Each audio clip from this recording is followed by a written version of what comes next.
ለምን ግን ሰዎች እግዚአብሔርን በመልካም ጊዜ ብቻ እናመሰግነዋለን? አቡነ ሽኖዳ የምስጋና ሕይወት በሚለው መጽሐፋቸው ላይ ብዙ ማብራሪያ ሰጥተዋል። ስለዚህ ይህን ቪዲዮ በመከታተል ሰብስክራይብ እያደረጋችሁ ጠቃሚ ነገር ታያላችሁና ተከታተሉ። ቤተሰቦቼ፣ ብዙ ሰዎች እግዚአብሔርን በመልካም ጊዜ ብቻ ያመሰግናሉ። አቡነ ሽኖዳ ግን ይላሉ እውነተኛ ምስጋና በመከራ ጊዜ ይታያል። ምስጋና ምንድነው ካልን አቡነ ሽኖዳ የምስጋና ሕይወት በሚለው መጽሐፋቸው ላይ ሲያብራሩ ምስጋና ማለት በእግዚአብሔር በፍጹም መታመን ነው። ምስጋና እግዚአብሔርን ጥሩ ነህ ብለህ ማመስገን ነው። ምስጋና ሁልጊዜ ቤተሰቦቼ ቃል ብቻ አይደለም፣ የልብ አቋም፣ የልብ እውነት ነው። ለምን ግን ሰዎች በመልካም ጊዜ ብቻ ያመሰግናሉ ሲሉ ይህን ደግሞ ሲያብራሩ ሰው ይላሉ እግዚአብሔርን እንደ ሰጪ ብቻ ሲመለከት ምስጋናው ይገደባል። ሰው ሲያገኝ ያመሰግናል፣ ሲያጣ ዝም ይላል። ይህ ግን የንግድ ግንኙነት ነው፣ እምነት አይደለም። መከራ ቅጣት ነው እንዴ ይላሉ አቡነ ሽኖዳ።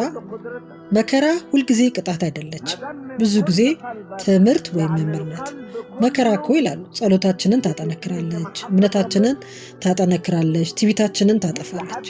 ስለዚህ መከራ ሲደርስብህ ጠላት አታድርገው፣ እንደውም መልእክት አድርገህ ተቀበል። እግዚአብሔር በመከራ ይተዋል እንዴ?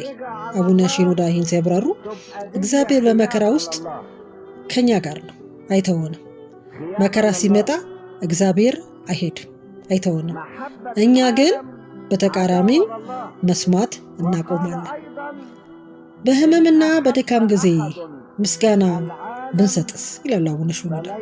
ሰው በህመም ውስጥ ሲያመሰግን እምነቱ ይታያል። ቅዱሳን እኮ ይላሉ በህመማቸው ጊዜ እግዚአብሔርን አመስግነዋል፣ ምክንያቱም እግዚአብሔር ከሁኔታዎች ሁሉ ከህመሞች ሁሉ ይበልጣልና።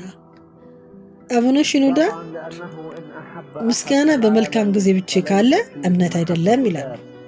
እውነተኛ እምነት ይላሉ እንደውም በመከራ ውስጥ ሲያመሰግኑ ነው። ስለዚህ ቤተሰቦቼ እግዚአብሔርን በሁሉም ጊዜ እናመስግን።